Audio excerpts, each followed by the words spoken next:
నమస్తే welcome to good morning Telangana.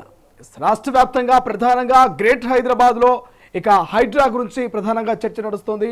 ఒకవైపు హైడ్రా వరుస కూల్చివేతలు కూల్చేస్తుంది, మరోవైపు ఇక భారీ స్థాయిలో తెలంగాణ వ్యాప్తంగా భారీ వర్షాలు కురుస్తున్నాయి. పక్క రాష్ట్రం ఏపీ తెలంగాణ తేడా లేదు. ఇక దేశవ్యాప్తంగా అక్కడక్కడ ప్రధానంగా కొన్ని రాష్ట్రాల వర్షాలు కురుస్తోంది. ఇప్పటికే ఇక వాతావరణ శాఖ హెచ్చరికలు జారీ చేసింది. తెలంగాణలో ఉన్నటువంటి ప్రజలంతా అప్రమత్తంగా ఉండాలంటూ హైదరాబాద్ వాతావరణ శాఖ అయితే ఇప్పటికే కొన్ని ఆదేశాలు అయితే ఇచ్చింది. అక్కడక్కడ కొన్ని జిల్లాలకు ఆరెంజ్ అలర్ట్ను, కొన్ని జిల్లాలకు ఎల్లో అలర్ట్ను జారీ చేసింది. కేవలం అత్యవసరం అయితేనే బయటికి రానట్టు ఇప్పటికే గ్రేటర్ హైదరాబాద్లో జిహెచ్ఎంసీ అధికారులు చెప్తున్నారు. మేయర్ గద్వాల విజయలక్ష్మి చెప్తుంది. ఇప్పటికే సీఎం రేవంత్ కూడా ఇక వరద తాకిడి పెరుగుతున్నటువంటి ప్రాంతాల్లో మీరు అప్రమత్తంగా ఉండాలి, ఖచ్చితంగా అత్యవసరం అయితేనే ఇళ్ల నుంచి బయటికి రావాలి, ఎట్టి పరిస్థితుల్లోనూ ఇక వర్షంలో కొంత కూడా ఎక్కడ కూడా నాలాలు ఉంటాయో తెలియదు, ఎక్కడ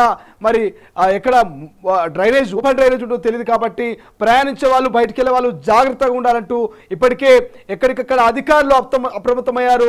టోల్ ఫ్రీ నెంబర్ కూడా మెన్షన్ చేయడం జరిగింది. ఏమైనా అత్యవసరం అయితే టోల్ ఫ్రీ నెంబర్ చేయండి. ఇక మరి ఓవరాల్ గా ఇదిలా ఉంటే వాతావరణం పక్కన పెడితే ఒక్కసారిగా హైడ్రా మీద హై ఫోకస్ నడుస్తోంది.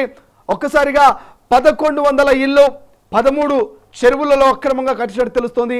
ఆ 13 చెరువుల్లో 1100 అక్రమ కట్టడాలని కూల్చేందుకు Hydraa commissioner Ranganath special focus పెట్టినట్టు తెలుస్తుంది.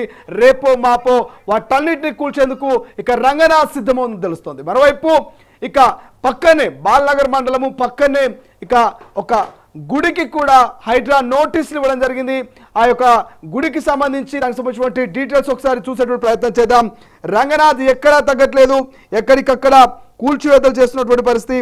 ఒక్కసారిగా అసలు హైడ్రా ఇక గుడి తన మన అన్నటువంటి తేడా లేకుండా అయితే ఏదైతే బోయిన్ చెరువులో నిర్మించినటువంటి పోచమ్మ గుడికి నోటీసులు అంటించారు.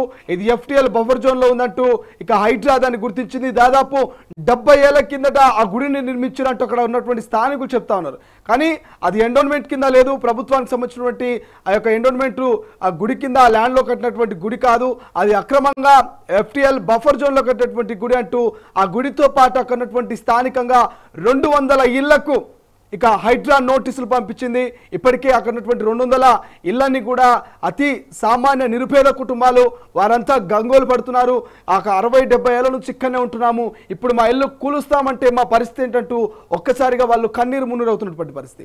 మరి వీళ్ళ విషయంలో హైడ్రా రంగనాథ్ ఏం నిర్ణయం తీసుకోబోతున్నటువంటి చర్చ నడుస్తోంది. అంటే ఏకంగా గుడికే నోటీసులు అంటించారంటే ఒక్కసారి అర్థం చేసుకోవాలి. ఇక హైడ్రా ఎవరికి తల వంచట్లేదు, ఎక్కడ తగ్గట్లేదు, తన మన లేకపోతే ఇంకోటి అనేటువంటి ఎక్కడ కూడా అక్రమ కట్టడాలు కట్టినా వాటిని ఉపేక్షించేది అంటూ ఒక్కసారిగా కన్నెర్ర చేస్తున్నటువంటి పరిస్థితి మనకు అనిపిస్తుంది. మరి దానితో పాటు ఓవరాల్గా ఇవాళ దినపత్రికలో వచ్చినటువంటి హెడ్లైన్స్ ఏంటి, మొదటగా హెడ్లైన్స్ చూద్దాం, అనంతరం పూర్తి వార్తా వివరణలోకి వెళ్దాం. ఒకసారి వార్తాపత్రికలో వచ్చినటువంటి హెడ్లైన్ చూద్దాం. మొదటగా తొలి వెలుగులో ఉన్నటువంటి హెడ్లైన్ చూద్దాం. హెడ్లైన్స్ వచ్చాయి, తర్వాత మనం పూర్తి వార్తల వివరాలకు వెళ్దాం. దిబాదాస్ అవుట్, పిసిసి చీఫ్ గా మహేష్, ఢిల్లీలో మధుయాష్ కి లాబింగ్, కీలక మార్పులు చేయనున్న ఏఐసిసి కొత్త ఇన్ఛార్జ్ గా మాజీ సీఎం భూపేష్ బఘేల్. ఇక నేడో రేపో అధికారిక ప్రకటన అంటూ తొలి వెలుగులో రాశారు. లేట్ అయినా కూల్చుడు పక్క, ఇక రంగనాథ్ చెప్తున్నాడు, లేట్ అయినా కూల్చుడు పక్క అంటున్నాడు. ఇక లోటస్ పాండ్ ను కూల్చేస్తాం, అక్రమ నిర్మాణాలపై ఉక్కుపాదం, కాలేజీలైనా వ్యాపార సముదాయాలైనా వదలం, చెరువులు కుంటలను కాపాడటమే మా లక్ష్యం, పేదల పేరు చెప్పి తప్పించుకోవాలంటే కుదరదు. హైడ్రా కమిషనర్ రంగనాథ్ సంచలన వ్యాఖ్యలు. 6 అధికారులపై క్రిమినల్ కేసులు. మనం నిన్ననే మాట్లాడుకున్నాం, ఎక్కడ ఎవరిని ఉపేక్షించలేదంటూ రంగనాథ్ రంగంలోకి దిగారు. బంగాళాఖాతంలో తీవ్ర వాయుగుండం నేడు తీరం దాటే అవకాశం. రాష్ట్రంలో భారీ నుంచి అతి భారీ వర్షాలు, పలు జిల్లాలకు రెడ్ అలర్ట్ జారీ చేసిన అధికారులు. సోమవారం పాఠశాలకు సెలవులు ప్రకటించిన ప్రభుత్వం. తెలంగాణకు రెడ్ అలర్ట్. మనం చెప్పుకున్నాం కదా ఇందాకనే, వాతావరణానికి సంబంధించి కొన్ని ప్రాంతాలు రెడ్ అలర్ట్, ఇంకొన్ని ఎల్లో అలర్ట్ను ప్రకటించింది. ఇక 4 హీరోలపై ఆరోపణలు, తమతో గడపకుంటే అవకాశాలు రావని బ్లాక్మెయిల్, టాలీవుడ్లో సెక్సువల్ టార్చర్. లైంగిక వేధింపులు వార్తలపై సీఎం సీరియస్. విచారణకు కమిటీ నియమించే ఛాన్స్. మాలీవుడ్ మాదిరే టాలీవుడ్లోనూ చేస్తున్నారు. హీరోయిన్ సమంత సంచలన వ్యాఖ్యలు. 2019లో వేధింపులపై కమిటీ ఏర్పాటు చేసిన ప్రభుత్వం ఆ రిపోర్ట్ను బయట పెట్టాలని సర్కార్కు విజ్ఞప్తి. కమిటీ నివేదికలో పలువురు అగ్ర హీరోల పేర్లు. నాటి ప్రభుత్వ పెద్దల సహకారంతో నివేదికను తొక్కిపెట్టిన నటులు. సమంత తెలియని వాళ్ళు ఎవరు ఉండరు. ఒక స్టార్ హీరోయిన్ సమంత ఇవాళ బయటకు వచ్చి చెప్తా ఉంది, సెక్సువల్ హరాస్మెంట్ జరుగుతూ ఉంది, ఇక సెక్సువల్గా మమ్మల్ని వేధిస్తూ ఉన్నారు, లైంగికంగా మా కమిట్మెంట్ ఇవ్వాలంటూ మమ్మల్ని ఇబ్బందులకు గురి చేస్తూ ఉన్నారు కొంతమంది హీరోలు అంటూ ఆమె చెప్తుంది. 2019 వేసిన కమిటీని కొంతమంది రాజకీయ పెద్దల అండదండలతోటి సినీ నటులు అంటే దాన్ని తొక్కిపెట్టే ప్రయత్నం చేశారు. సో రీసెంట్గా ఆమె మళ్ళీ ఈ అంశాన్ని తెర మీద తీసుకొచ్చింది. ఖచ్చితంగా దీని మీద యాక్షన్ విచారణ కమిటీ నియమించే ఛాన్స్ ఉన్నట్టు తెలుస్తోంది. ఇక హీరోయిన్ సమంత సంచలన వ్యాఖ్యలు చేసినట్టు తెలుస్తోంది. ఒకసారి ఇంకో వార్త ఉంది. ఎస్, పబ్బులో డ్రగ్స్ గంజాయి. నగరంలో అర్ధరాత్రి పోలీసుల తనిఖీలు. 6 టెక్కీలు అరెస్టు. 130 మందికి పైగా డ్రగ్స్ పరీక్షలు. 6గురికి పాజిటివ్గా నిర్ధారణ. ఎక్కడి నుంచి తెచ్చారని దానిపై విచారణ. ఈనాడులో ఉన్నటువంటి హెడ్లైన్ చూద్దాం. బారా సహాయంలో వ్యవస్థలన్నీ ధ్వంసం. గాడిలో పెడుతున్నాం. లక్ష్య సాధనలో కఠిన నిర్ణయాలు తప్పవు. ఓఆర్ఆర్ RRR మధ్య భారీ పెట్టుబడులు. ఇక ఫ్లాగ్షిప్ కార్యక్రమాలపై ప్రత్యేక దృష్టి. డిసెంబర్ కల్లా ప్రణాళిక, తర్వాత అమలు. ఈ విడతలోనే పూర్తి చేయాలనేది లక్ష్యం. ఈనాడుతో ముఖ్యమంత్రి రేవంత్ రెడ్డి. రాష్ట్రంలో బౌద్ధ పర్యాటక ప్రాంతాల అభివృద్ధి. అందులో భాగంగా హైదరాబాద్ సాగర్ రోడ్ విస్తరణ. ఇక బుద్ధవనంలో అంతర్జాతీయ స్థాయి మ్యూజియం. హుస్సేన్ సాగర్ చుట్టూ స్కై వాక్ వే. సీఎం రేవంత్ రెడ్డి. ఇక వర్షగండం, వాయుగుండం వర్షగండం అంటూ ఒక వార్త వచ్చింది. సూర్యాపేట, ఖమ్మం జిల్లాలో అత్యంత భారీ వర్షాలు. హుజూర్ నగర్లో 29, చిలుకూరులో 28 సెంటీమీటర్ల వర్షపాతం. కోదాడ వద్ద హైదరాబాద్ విజయవాడ రహదారిపై నిలిచిన రాకపోకలు. విజయవాడ వెళ్లే వాహనాలు మిర్యాలగూడ, గుంటూరు మీదుగా మళ్లింపు. నేడు రేపు రాష్ట్రాల్లో రెడ్ అలర్ట్. ఎస్, మరొక వార్త. 6 అధికారులపై కేసులు. ఈర్ల చెరువు, ఎర్రకుంటలో నిర్మాణాలకు అనుమతులు ఇచ్చినందుకే హైడ్రా కమిషనర్ ఫిర్యాదు మేరకు నమోదు. ఇక 2 భవన నిర్మాణదారులపైన చర్యలు. ఇగో 1, 2, 3, 4, 5 ఇక 6 అన్నారు. ఇంకో ఆయన పేరు ఇంకో ఫోటో అయినట్టున్నారు. కానీ ఈ పుణ్యాత్కులే ఇలా పాలు పోసి పాలాభిషేకం చేసి దండం పెట్టి దండేయాలి. ఈ మహానుభావులు ఇచ్చినటువంటి అక్రమ కట్టడాలకు పర్మిషన్స్ ఏవైతున్నాయో ఈ పర్మిషన్స్ వల్ల ఇలా ఆగమవుతున్నటువంటి పరిస్థితి. ఆ రోజే ఇది తప్పుడు కట్టడం రా బాబు, ఇది FTL బఫర్ జోన్లో ఉంది, ఇది అక్రమంగా చెరువును కబ్జా చేసి కడుతున్నారు, దీనికి మేము పర్మిషన్ ఇవ్వం రా బాబు అని చెప్పేసి ఆ కక్కుర్తికి పోకుండా డబ్బులకో లేకపోతే ఇతరితర తాయిలాలకు లొంగకుండా ఉంటే ఇలా పరిస్థితి వచ్చేది కాదు కదా. దారుణం, ఎంత దారుణం అంటే చెరువులు బఫర్ జోన్లు FTL పరిధిలో నిర్మాణాలకు అనుమతి ఇచ్చిన 6 అధికారులు. రామకృష్ణరావు, ఫుల్ సింగ్, ఇక K శ్రీనివాసులు, సుదేశు, M రాజ్ కుమార్ ఇలా మీద కేసులు అయినాయంట. 6 అధికారుల మీద కేసులు. ఇట్లున్నది కథ. ఇలా పనితనం చూస్తే ఈ పనితనం పూర్తి వివరణలో చూద్దాం మనము. ఎస్, ఇది నమస్తే తెలంగాణలో ఉన్నటువంటి హెడ్లైన్స్ మనకు ఈనాడులో ఉన్నటువంటి హెడ్లైన్స్ మనకు కనబడతా ఉన్నాయి. ఒకసారి ఆంధ్రజ్యోతిలో ఉన్నటువంటి హెడ్లైన్స్ చూద్దాం. ఎస్, పైకి షెడ్లు, లోన బిల్డింగులు. హైదరాబాద్ అప్పా చెరువులో అక్రమాల కూల్చివేత. శిఖం భూమిలో 13 నిర్మాణాలు తొలగింపు. వాటిలో అక్రమంగా పరిశ్రమల నిర్వహణ. అందులో 2 బీజేపీ కార్పొరేటర్వి. నోటీసులు ఇవ్వకుండా కూల్చారని బాధితులు. ఈ షెడ్ల కారణంగానే 4 ఏళ్ల క్రితం వరదలు. చెరువు కట్ట తెగి 5గురు దుర్మరణం. జాతీయ రహదారిపై రోజులు తరబడి నీరు. నాడు ఎలాంటి చర్యలు చేపట్టని అధికారులు. ఇక నేడు మామిడికుంటలో కూల్చివేతలట. అప్పా చెరువు FTL పరిధిలో వెలసిన షెడ్లను కూల్చివేస్తున్న హైడ్రా అధికారులు. చూడుది, లోపలనేమో బిల్డింగ్లట, బయటకేమో ఇక రేకుల షెడ్లు. పైన పటారం, లోన లొటారం అన్నట్టు ఉంటుంది కదా, ఆ టైపులా మేడిపండులాగా. మేడిపండును చూడు మేలిమైండును, పొట్ట విప్పి చూడు పురుగులు అన్నట్టు అందులో పురుగులు ఉంటాయేమో కానీ ఇలా అక్రమ కట్టడాలు ఉంటాయి. అద్భుతంగా కట్టిరట. బయటనేమో రేకుల షెడ్డు. ఏమో గదేమున్నది ఉత్తగా రేకుల షెడ్ వేసుకున్నట్టు బర్లకో గొర్రెలకో అనుకున్నట్టుగా బయట రేకుల షెడ్డు, కానీ లోపల పెద్ద పెద్ద బిల్డింగ్లు కట్టిరట. ఈ బిల్డింగ్లు కట్టుటతోటి రోడ్డు మీద మొత్తం నీళ్లు జాము. అక్కడ చెరువు కట్ట దిగి 5-6 మంది పానాలు పోయాయట. వీని అక్రమ కట్టడాలకు సామాన్యుల పానాలు బలికొన్నటువంటి పరిస్థితి. ఇట్లున్నారు దొంగలు.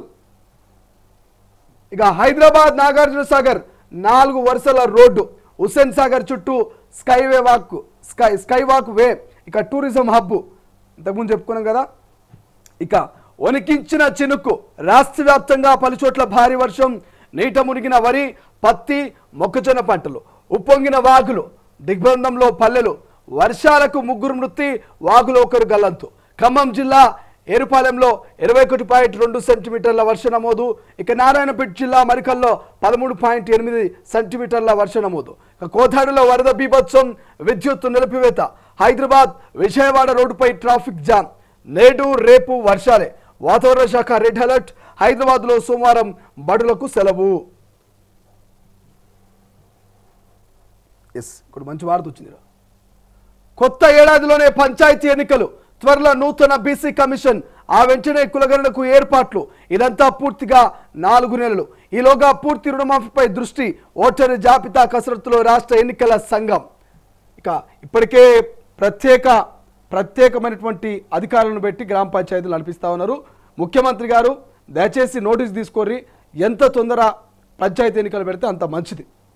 సర్పంచులు లేక, వార్డు మెంబర్ లేక, పట్టించుకుంటూ లేక, ఊర్లంతా కూడా శానిటైజేషన్ చేయక ఆగమవుతున్నాయి. ఈ పడుతున్నటువంటి వర్షాలకు సీజనల్ వ్యాధులు, ఎక్కడికక్కడ పిచ్చి మొక్కలు, పిచ్చి గడ్డి మొలిసి ఇక దోమలకు, ఈగలకైతే అడ్డు అదుపు లేదు. బుయ్యి మన ఇండ్లల్లో తిరుగుడు, ఇక తినుబండారాల మీద ఆలుడు. సో ఒక్కసారి పంచాయతీ ఎన్నికల మీద రాష్ట్ర సర్కార్ ఫోకస్ పెట్టి ఎంత తొందర ఎన్నికలు పెడితే అంత మంచిది. దీనికి తోడు కులగణన చేయాలన్నటువంటి ఒక డిమాండ్ కూడా వస్తూ ఉంది. దాన్ని కూడా ఎంత ఈజీగా అంటే ఎంత తొందరగా అంత తొందరగా చేస్తే ఇంకా మంచిగా ఉండేటువంటి అవకాశం ఉంటుంది. సో చూద్దాం, దీని మీద పూర్తి విశ్లేషణలో మాట్లాడదాం. బీసీలకు 42% ఇవ్వాల్సిందని, స్థానిక ఎన్నికల్లో రిజర్వేషన్లు అమలు చేయాలని ఇప్పటికే బీసీ నాయకులు, ప్రతిపక్షాలని కూడా డిమాండ్ చేస్తున్నాయి. మరి దీన్ని ఎట్లా తీసుకుంటుంది అనేది మనం ముందు మాట్లాడదాం. ఎస్, ఇంకేమున్నాయి? ఎస్, ఒకసారి వెలుగులో ఉన్నటువంటి హెడ్లైన్ చూద్దాం. ఆల్మోస్ట్ అన్ని పేపర్లో కూడా హైడ్రాకు సంబంధించినవి ఉన్నాయి. హుస్సేన్ సాగర్ చుట్టూ స్కై వాక్ వే డిజైన్లు తయారు చేయించండి సీఎం రేవంత్. బుద్ధవనంలో అంతర్జాతీయ బుద్ధ మ్యూజియం. గోల్కొండ చుట్టూ అక్రమాలను తొలగించాలి. హైదరాబాద్ నుంచి నాగార్జున సాగర్ వరకు 4 లైన్ రోడ్ నిర్మిస్తామని వెల్లడి.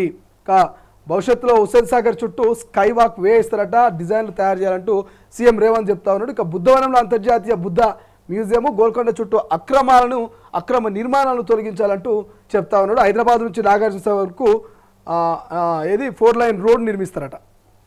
ఇంకేం రాసిరు? ఎస్, ఇవేగా కుండపోత వర్షము, హైదరాబాద్ సహా అన్ని జిల్లాలో భారీ వర్షాలు. ఎస్, ఏ ముఖం పెట్టుకొని ప్రజల్లోకి వస్తావు? కేసీఆర్ పై డిప్యూటీ సీఎం భట్టి ఫైర్. రుణమాఫీ గాలి కొదిలేసినందుకే ఏమంటుడు? రుణమాఫీ గాలి కొదిలేసినందుకే గాలికి కొట్టుకుపోయారు.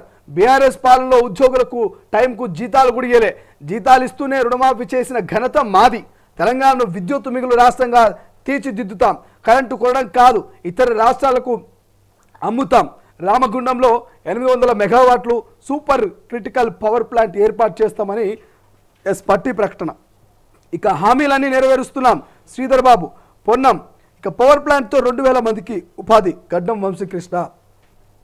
పవర్ ప్లాంట్ గురించి నిన్న జరిగినటువంటి ఆ కార్యక్రమంలో గోదావరికర్లో బట్టి విక్రమార్క మాట్లాడినటువంటి మాటలు. స్పీడ్ పెంచిన హైడ్రా. అప్పా చెరువులో 14 షెట్లు నేలమట్టం. 3 ఎకరాల్లో అక్రమాలను తొలగించిన అధికారులు. ఇందులో 4 షెట్లు స్థానిక బీజేపీ కార్పొరేటర్వే. బీజేపీ వాళ్ళు మాట్లాడాలి. అంటే అంటే ఇక దేశం, ధర్మం, సమాజం అని మొత్తుకుంటారు కదా బీజేపీ వాళ్ళు. మరి ధర్మం, సమాజం ఎక్కడ పోయింది? ఓ బీజేపీ కార్పొరేటరు దాదాపు ఇక్కడ కనిపిస్తున్నది కదా, 3 ఎకరాల అక్రమంగా 14 షెట్లు నేలమట్టం చేసిరట. అప్పాచెరులో 14 షెట్లు నేలమట్టం చేస్తే అందులో 3 ఎకరాలు అక్రమాలను తొలగించిన అధికారులు. ఇందులో 4 షెట్లు స్థానిక బీజేపీ కార్పొరేటర్. 4 షెట్లు ఒక బీజేపీ కార్పొరేటర్వి 4 షెట్లు ఉన్నాయట అక్రమంగా కట్టినట్టు. ఆయన ఒక ప్రజాప్రతినిధులు, ఒక కార్పొరేటరు ప్రజలకు అభివృద్ధి కోసం, వాళ్ళ శ్రేయస్ కోసం పనిచేయాలి.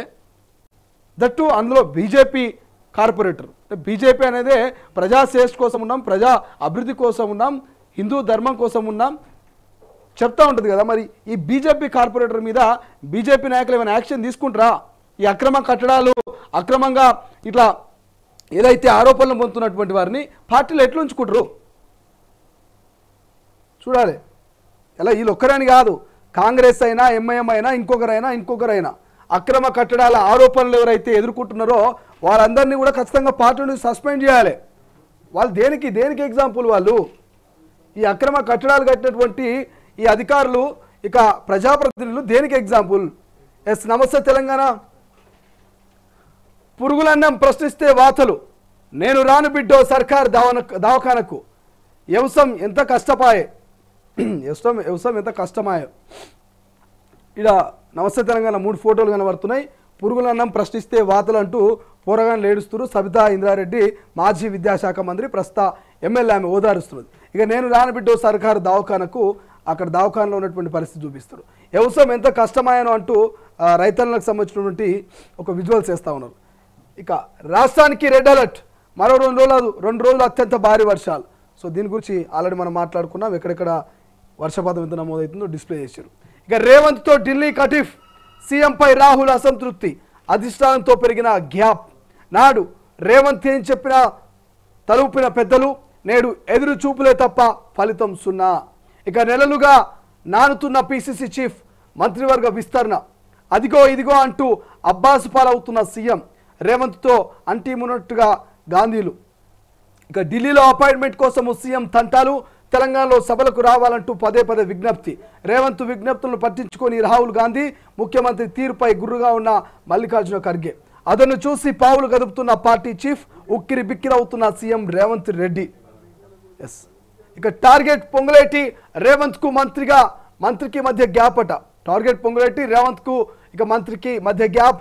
నెక్స్ట్ సీఎం ఆయనేనని ప్రచారం. పార్టీ ఫిరాయింపులో కీలక పాత్ర, ప్రభుత్వంలో పొంగులేటి ప్రాధాన్యం తగ్గించే ప్రయత్నాలు, ఇమేజ్ డ్యామేజ్ చేసేలా ఎత్తులు. వీళ్ళు చూసి వచ్చినట్టే రాసిరు పాపం దగ్గరుండి. నోట్ల కట్టలతో దొరికినోళ్లే డెకాయిట్లు, నోరు అదుపులో పెట్టుకోకుంటే ప్రజలే బుద్ధి చెప్తారు. ఉత్తమ్పై జగదీష్ రెడ్డి ఆగ్రహం. కాంగ్రెస్ ముఠానే రాష్ట్రాన్ని ముంచింది, హరీష్ ఫైరు. కేసీఆర్ను తిడితే సీఎం అయితా అనుకుంటున్నావా? రాజ్గోపాల్ రెడ్డి మాటలకు ఉబ్బిపోయినవా? బజార్ భాషలో రేవంత్ రెడ్డిని మించిపోవాలని అనుకుంటున్నావా? వేముల ప్రశాంత్ రెడ్డి నిలదీత. ప్రాజెక్టులపై అవగాహన లేక కేసీఆర్పై విమర్శలు. సమ్మక్క బ్యారేజ్ లేకుంటే దేవాదులకు నీళ్ళెక్కడివి? ఉత్తమ్వి చిల్లర మాటలు, దాస్యం మండిపాటు. సూరం చెరువు కబ్జా నిజమే, ఇంకో నీటి వనరును కూడా మట్టితో పూడ్చారు. దీనిపై ఉత్తమ్కు అధికారులకు ఫిర్యాదు చేశా. ఆ ప్రాజెక్టు నుంచి నేను ఎప్పుడో తప్పుకున్నా. నమస్తే కథనపై కాంగ్రెస్ నేత కేఎల్ఆర్ వెల్లడి అట. ఇంకేమున్నాయా వార్తలని? సో ఇవి ఓవరాల్గా నమస్తే తెలంగాణ కావచ్చు, వెలుగు, ఏబిఎన్ ఆంధ్రజ్యోతి, మన తొలి వెలుగు, ఈనాడు, అన్ని దినపత్రికల్లోనూ ప్రధానంగా ఇక కాంగ్రెస్ పార్టీకి సంబంధించిన పిసిసి నియామకము, హైడ్రా కూల్చివేతలు, భారీ వర్షాలు, ఈ అంశాల గురించి ప్రధానంగా కనిపిస్తుంది. అసలైన తొలి వెలుగు. ఫాలో వాట్సాప్ @తొలి వెలుగు official.